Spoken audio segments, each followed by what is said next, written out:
A City College building was evacuated this morning. Stay with us to find out more. New footage has been released in the officer-involved shooting of an unarmed man in South Carolina. We have the details ahead.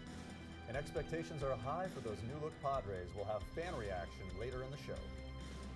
A series of tornadoes devastated parts of the Midwest. Our Weather Center has the latest updates on this storm.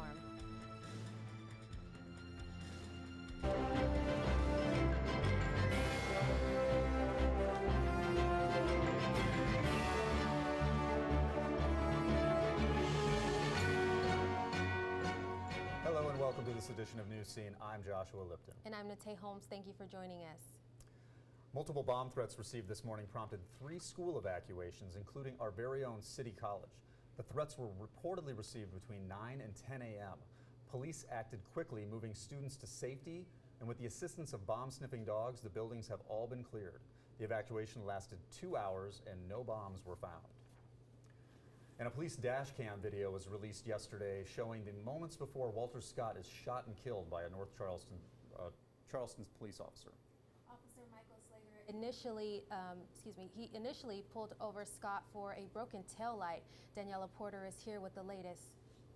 Exactly, Natay and Josh. The officer questioned Scott about insurance and registration when Slager walks away from the car. Scott is seen jumping out of his vehicle and running away. The raw video of Walter Scott is all over social media. His mother expressed her feeling in a very emotional testimony. I saw my son running, and I saw the policeman behind him.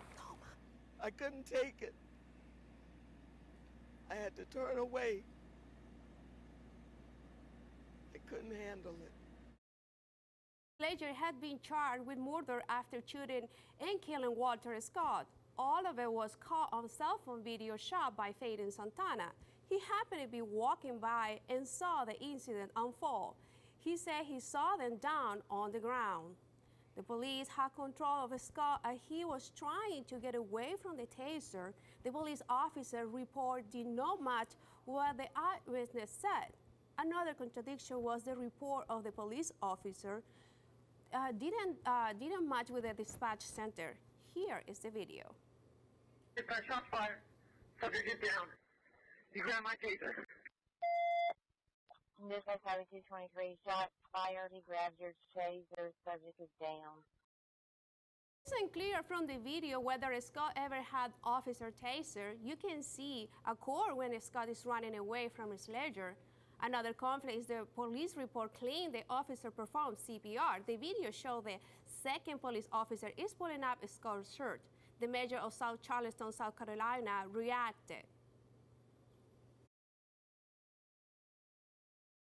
I think it's crazy that's happened so soon, and also I think it's wild that it's still happening. I mean, if this wasn't caught on camera, I don't think, we would hear too much about it. I was just extremely disappointed to see it happen all over again.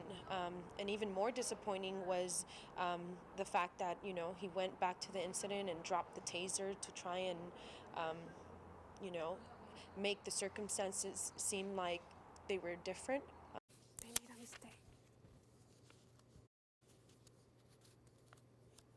Smartphones are really powerful tool that many people are using everywhere. Many agree that if this video did not surface, the officer will not be charged. Joshua and Natay, I'm going to back to you at the desk. Thank you, Daniela. Thank you. And more disturbing video. This one from Apple Valley shows a man getting beaten by several sheriff's deputies. Here it is showing Francis Pusak on the ground with his hands behind his back, being punched and kicked repeatedly. Authorities say they were serving a search warrant for an identity theft investigation when the suspect took off, leading them on a car chase. They say Pusak ditched the vehicle and stole a horse. Deputies used a taser, but they say it didn't work. Pusak is in the hospital with unknown injuries. An internal investigation has been ordered by the San Bernardino sheriff. Another shooting caught on camera after police officers shot and killed a Canadian man. It happened in Vancouver after a man went on a stabbing rampage. 2 men and a woman were stabbed. The police say they tried stopping the man by firing beanbags at him. When that didn't work, police shot and killed him. The 2 men are expected to be okay. The woman, on the other hand, is in the hospital in critical condition. The case is currently under investigation. And a terrible human tragedy is unfolding in the Yarmouk refugee camp in Syria. The refugee camp is under siege by ISIS militants on the ground and Syrian bombs from the air. CNN now reports that more than 90% of the settlement is in the hands of the terrorist group. More than 5,000 people are attempting to flee the war-torn region, and another 150 have been injured. 1 American soldier has been killed, 2 others hurt after an Afghan soldier turned on them. The insider attack happened after a meeting between Afghan leaders and a U.S. diplomat in Jalalabad. After the diplomat left, the Afghan soldier opened fire on the American troops. The gunman was killed by crossfire. This is the 2nd insider attack this year. The man behind the Boston Marathon bombing has been found guilty. Johar Tsarnaev was convicted on all 30 counts. His lawyers placed the blame on Tsarnaev's older brother, Tamerlan. They say he was the mastermind behind the attack. The jury must now decide whether he should get the death penalty or life in prison. Legal strategists say the sentencing could be complicated with a possibility for many appeals. 4 people died in the 2013 bombing and more than 250 were injured. And U.S. officials say Russian hackers recently got into the White House computer systems. The White House says they infiltrated the State Department, then used that to gain access to the White House systems. The FBI, Secret Service, and U.S. intelligence agencies are all investigating. Officials claim they weren't able to get their hands on classified information. We have different systems here at the White House. So we have an unclassified system, and then we have a classified system, a top secret system. That is where the sensitive national security information is, the classified information is. That was a secure system. So we do not believe that our classified systems were compromised. The White House says this is one of the most sophisticated attacks ever launched against U.S. government systems. The so-called blogger mom suspected of poisoning her child with salt has been sentenced to 20 years to life in prison. Lacey Spears had previously pled not guilty to second-degree murder charges. Prosecutors believe Spears was secretly injecting salt into her 5-year-old's feeding tube. Her son Garnett died from severe brain swelling caused by the lethal amount of sodium in his body. It is believed the mother suffered from Munchausen by proxy. It's a psychological condition where a parent or caregiver injures a child to seek attention and sympathy. But no formal diagnosis has been issued. Spears was described as emotionless in court as she received her sentence. The Family Health Care is going to open its doors this Saturday at the Sweetwater High School gym. The festival will offer a wide variety of services from 9 a.m. to 3 p.m. Clinical breast exams and mammograms will be available for uninsured women 40 years and older with low income. They will also offer free vaccines for children 2 months to 18 years old. Screenings will be performed on a first-come, first-served basis, and childcare will also be available during the event. When we return, we'll tell you what new law could affect your water use and the penalties, how it could affect your wallet. And it's a new season with new faces and a new hope for Bud Black and the Padres. Holly Bridges will have opening day highlights and more coming up in sports. I got to go to college. Oh my goodness. I like discovering new things. You get to see what works for you and what doesn't. That helps you evolve as a person. And you get to make like a supernova of skill or talent or whatever it is. I've always wanted to go to college. I just feel like that's my destiny. My name is Queen, and I am your dividend. No more pencils, no more books, no more teachers, dirty looks. School's out! For summer. What this place needed was better graduation rates. So we worked with schools like Henry Ford High, and now they're up 18%.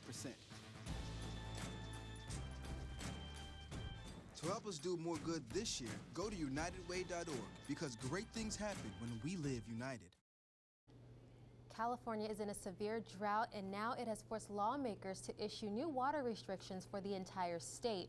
Governor Jerry Brown gave the order requesting a 25% cut back on water usage. In the next few weeks, state regulators will begin enforcing new restrictions. Jerry Brown says everyone is responsible for helping with this issue.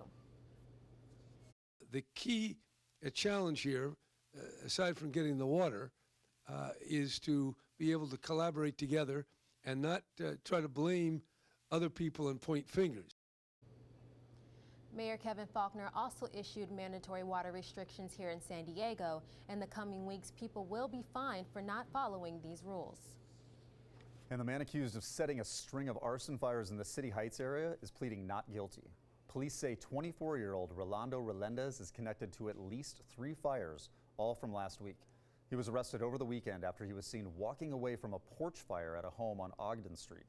His family says he just went out to have a cigarette and he was in the wrong place at the wrong time. His bail is set at $750,000. In the last month, more than a dozen small fires have been set in the City Heights area. San Diego City Councilman Todd Gloria announced he is running for state assembly next year. He will run for the 78th district, which is currently held by Speaker Tony Atkins. Atkins will run for state senate in 2020. Shortly after his announcement, Gloria received an endorsement from Atkins. During his 2 terms on the city council, he served as president, budget committee chairman, and as interim mayor. In another political news, Democrat Rahm Emanuel got his second chance as he was declared the winner of Chicago's mayoral elections. It was a tough race against Latino candidate Jesus Chuy Garcia with solid political campaigns behind both contenders. Emanuel was declared mayor with 58% of the votes. Garcia got 44%. In his speech, he thanked voters for giving him a second chance and a second term, as well as addressing the financial challenge that the city is currently facing. Kentucky Senator Rand Paul announced he will run for president. He's announced the news was made public on his website, and as of today, he already has more than $1 million in donations. Paul made the announcement on Tuesday in Louisville, Kentucky. His father is former Texas Congressman Ron Paul. Also, former U.S. Secretary of State Hillary Clinton is expected to announce her presidential bid. This will be her second run for commander-in-chief. In 2008, she lost the nomination to President Barack Obama. Clinton is expected to make her announcement via social media. And Kansas has become the first state to ban a common second-term abortion procedure. Governor Sam Brownback signed a bill this week which restricts access to the dilation evacuation procedure, which is considered the safest and most commonly used procedure around the country. Critics of the law have renamed it the Physician Intimidation Act. According to the New York Post, both the Trust Women Foundation and the South Wind Women's Center are planning to challenge the new law in court. Over 40,000 fans flocked to Petco Park this week as the Padres hosted the San Francisco Giants in their home opener. Abdi Muhammadi has the excitement from fans about this upcoming season.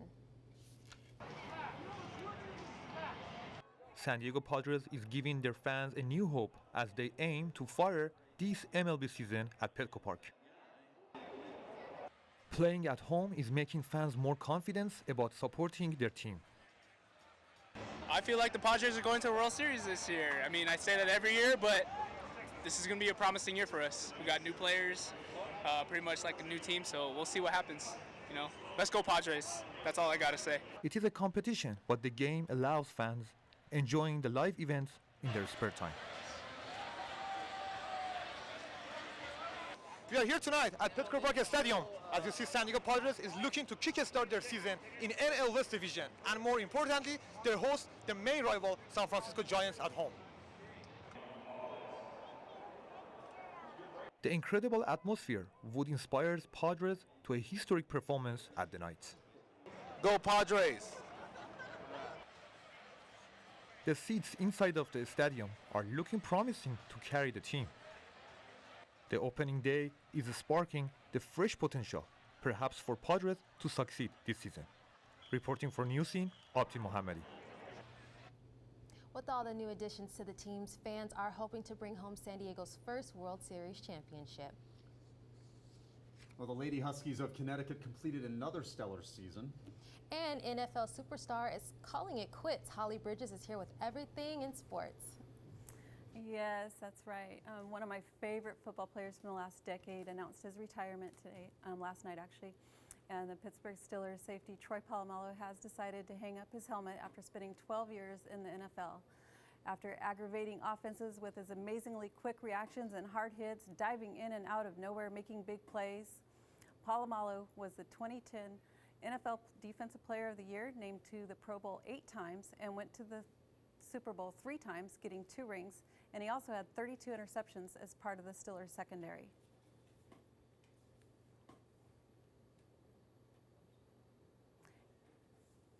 And it's going to be sad not seeing number 43 in the lineup anymore. But on a better note, there were quite a few records being made this week in sports. Starting off in hoops Tuesday night with the Women's National Championship game. Notre Dame and UConn meeting for the second straight time. Mariah Jefferson drives right through the middle of the lane for the score, making it 56-48.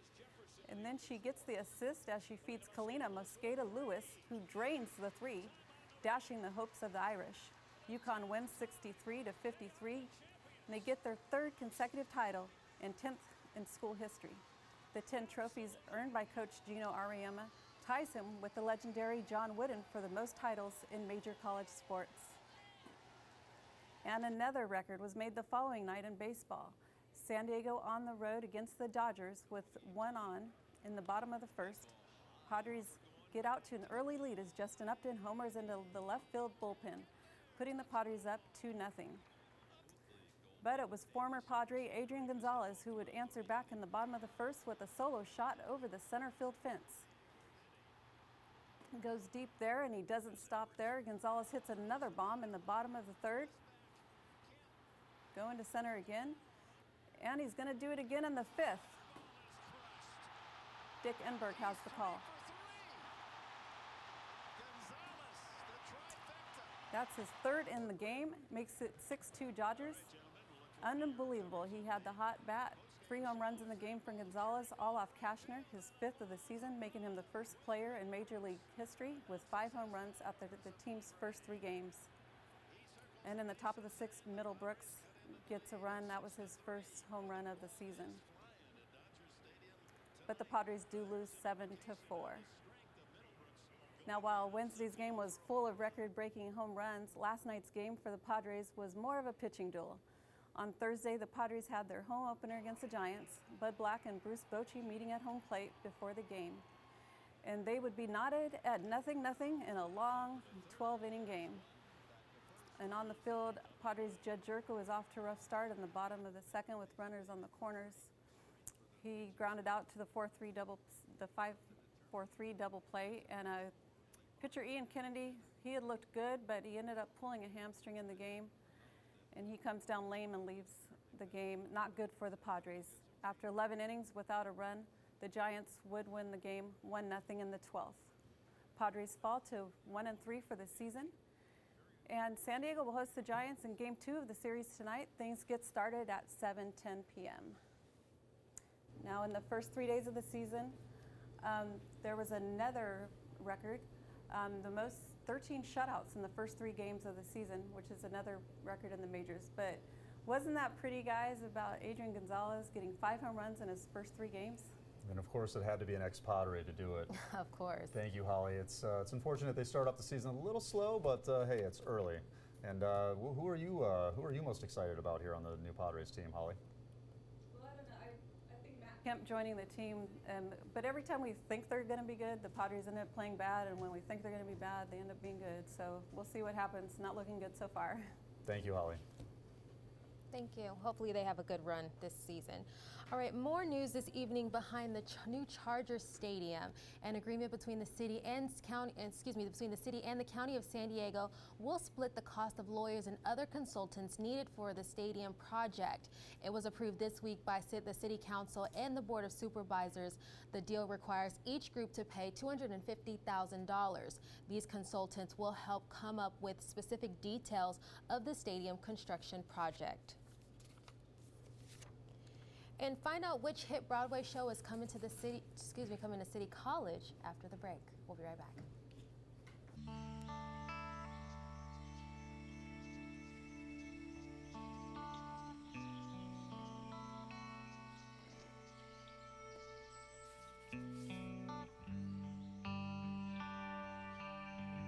This is the moment I knew. His future had no boundaries. There are some moments only the forest can inspire. Find yours at discovertheforest.org. Okay, so we drowned the fire, stirred it, drowned it again, and now just feel if it's cold. Yeah. Cool.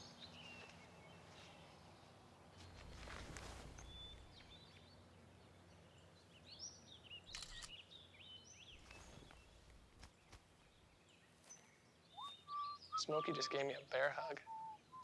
I know. Already posted it.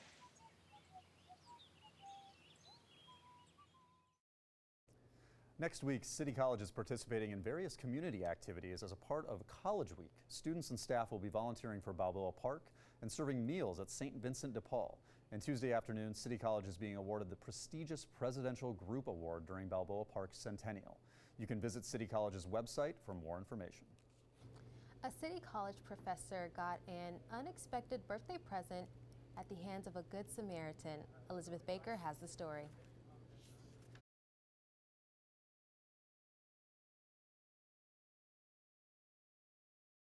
It all started the day Professor Klubeck realized he had misplaced his computer. Somewhere in between Carl Strauss and my client's office, the computer had to disappear somewhere. I went to retrace the steps. I called my client. We went to his office. We looked everywhere that we may have been there. Couldn't find it. Went to Carl Strauss. They were looking everywhere for it. And it's funny, I went through all the emotions of like curiosity and regret, and I was mad at myself. Little did the speech professor know that a city student had found his laptop and was searching for him. I just noticed the laptop. It's a MacBook Air just sitting there. Opened up the laptop and saw the login name was Jeff Klubeck. The student Googled his name and got a hit from a popular professor rating website called RateMyProfessor.com. I saw that he was a professor at Miramar and City. After the student figured out who the professor was, they finally connected through Facebook, and Professor Klubeck was very happy, to say the least. Professor. He was actually pretty happy when I saw him. It wasn't until I was willing to let go and ready to move on that it finally came back to me. It created a sense of community here at City College. This is Elizabeth Baker for Newscene. The professor also mentioned he will definitely start doing more backups after he came close to losing about 3 months of work. And for all things entertainment, Janae is here with the latest. Hi, Janae. Hey, Nate. Thanks so much. Fans of the Fast and Furious series knew the recent release of Fast 7 would be bittersweet. One of the movie's main characters, Paul Walker, died in November of 2013 in a fiery car crash. Walker had completed about 80% of the film before his untimely death. With the aid of computer-generated images, producers used body doubles and the actor's brother to finish the film. Moviegoers have taken to social media to express their gratitude for the well-done tribute to the late actor. Catch the film and its heartfelt tribute in theaters now. On a much lighter note, Spike TV is doing a spin-off of the Late Night with Jimmy Fallon lip sync segment. Spike simply named their show Lip Sync Battle, and its hosts are none other than LL Cool J and Chrissy Teigen. If you want to see some of your favorite stars dressed in ridiculous outfits in a head-to-head competition for the lip sync title, I suggest you check it out. So far, guests include Dwayne "The Rock" Johnson, Jimmy Fallon, of course, Anne Hathaway, John Legend, and Common. As you can see, they don't take this competition lightly. Lip Sync Battle airs Thursdays at 7 on Spike TV. If you're looking for some family fun tonight, San Diego City College students have you covered. Opening night for the Hitch Broadway show, Grease, is tonight at 8 p.m. in the Seville Theater. The price is $10, and students will do a total of 8 performances now until April 26th. For more information on dates and times, visit the San Diego City College website. That's all I have on my end for entertainment. Nate and Josh, back to you. Thank you, Janae. That lip singing contest looks hilarious. I would have to agree. I like Common's Lionel Richie rendition. Good stuff. Yeah. Thanks, Janae. All right, and it's going to be a big weekend in San Diego. Stay tuned to see how weather was shaping up.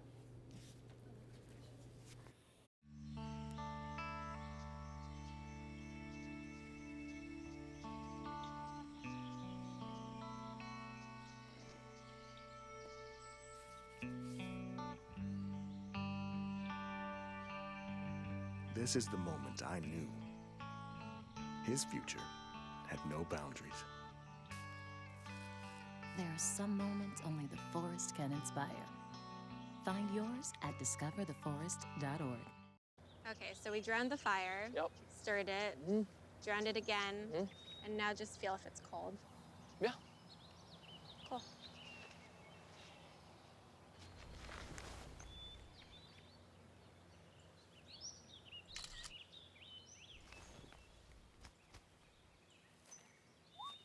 Smokey just gave me a bear hug. I know.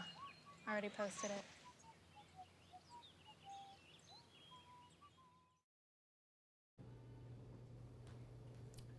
Several tornadoes ripped through the Midwest yesterday, causing heavy damage in northern Illinois. Elizabeth Baker is here with the latest on these tornadoes and what San Diego's can be expecting. Hi, Elizabeth. Means that it is tornado season. The town of Fairdale, Illinois, that was just completely devastated.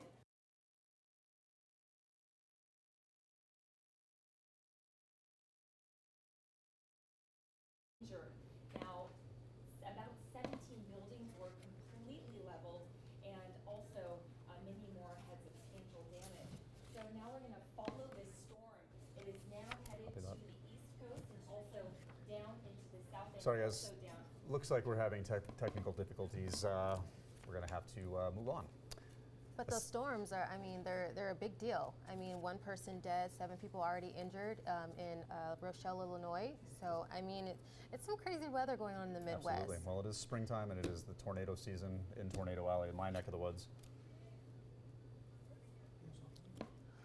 Yeah, so, I mean, as you can see, look at this video right here. It's just billowing out of control. I think there were a total of about 5 or 6 tornadoes that touched ground throughout northern Illinois. There were some spotted in DeWitt, Iowa, I know, and another one in central Illinois near Peoria. Exactly. I mean, look at the damage. I mean, crews are working right now for any recovery efforts. I know they had a press conference in Rochelle earlier this morning where the police chief said that they were looking to see if anyone was in this damage. They were hoping not. They were hoping everyone got out of the town safely. I mean, as you can just look at this video, it is just it's just crazy. Look at all this damage, millions and millions of dollars worth of damage to these homes. This town is completely destroyed. It's going to take a lot of time to repair. And these weather systems, I believe, are moving more to the east, moving into West Virginia, Ohio. We're going to toss it back to Elizabeth. Elizabeth? Hi, sorry about that. Okay, so we have, this is the storm. Fun. It is now hitting the east coast.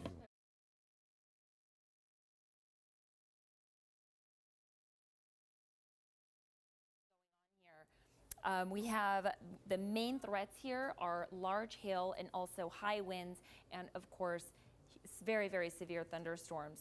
So now let's move on to San Diego weather. It is going to be a great weekend. I'm sure you noticed some clouds, maybe some winds. That is some residuals from a low pressure system down in Baja.